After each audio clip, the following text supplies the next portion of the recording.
कर्तव्यदक्ष, प्रामाणिक आणि निर्भीड असे अधिकारी तुकाराम मुंढे साहेब यांनी धडाकेबाज धाडी टाकून भेसळयुक्त अन्न आणि औषधं पकडलेली आहेत आणि त्यामुळं सर्वसामान्य लोकांच्या आरोग्याशी होणारा खेळ हा थांबत आलेला आहे आणि तुकाराम मुंढे साहेबांची बदली करू नये यासाठी आम्ही आज शासनाला निवेदन देत आहे।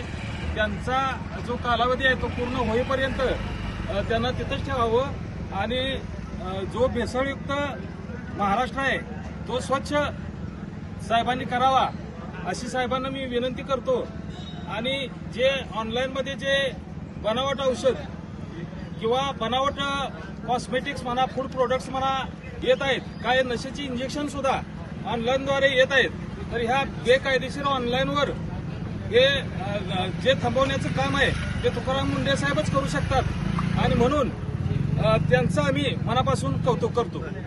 देवेंद्र फडणवीस साहेब, आपला राज्यामध्ये विकास अभिमुख राज्य चालू आहे, परंतु या महाराष्ट्र राज्यामध्ये अन्न औषध प्रशासन अत्यंत यापूर्वी हलगर्जीपणा आणि कामात कुचराई होत होती, परंतु या राज्याचे आयुक्त सन्माननीय तुकाराम मुंढे आल्यापासून अन्न आणि भेसळ यावर एवढा प्रबंध आलेला आहे की दुग्धजन्य पदार्थामध्ये अतोनात भेसळ चालू आहे। उदाहरण सांगायचं झालं तर एक टँकर दुधाची भेसळ होत आहे, म्हणजे महाराष्ट्र राज्यातल्या तमाम गोरगरीब सर्वसामान्य लोकांना भेसळयुक्त दूध प्यावं लागत आहे। त्यामुळे कॅन्सरसारखे आजार, अन्य मोठमोठे आजार होत आहेत। तरी लोकप्रिय मुख्यमंत्र्यांना आमची विनंती आहे की तुकाराम मुंढे साहेबांची बदली करू नये आणि या राज्याला आजारमुक्त करावं आणि सर्वसामान्यांना न्याय द्यावा अशी माझी कळकळीची विनंती महाराष्ट्र राज्याच्या मुख्यमंत्र्यांना आणि त्यांना आम्ही आज निवेदन प्रांत अधिकाऱ्यांच्या मार्फत देत आहोत। तुकाराम मुंढे आल्यापासून अन्न आणि भेसळ यावर एवढा प्रबंध आलेला आहे की दुग्धजन्य पदार्थामध्ये अतोनात भेसळ चालू आहे। उदाहरण सांगायचं झालं तर एक टँकर दुधाची भेसळ होत आहे, म्हणजे महाराष्ट्र राज्यातल्या तमाम गोरगरीब सर्वसामान्य लोकांना भेसळयुक्त दूध प्यावं लागत आहे।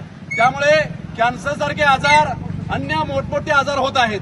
तरी लोकप्रिय मुख्यमंत्र्यांना आमची विनंती आहे की तुकाराम मुंढे साहेबांची बदली करू नये आणि या राज्याला आजारमुक्त करावं आणि सर्वसामान्यांना न्याय द्यावा अशी माझी कळकळीची विनंती।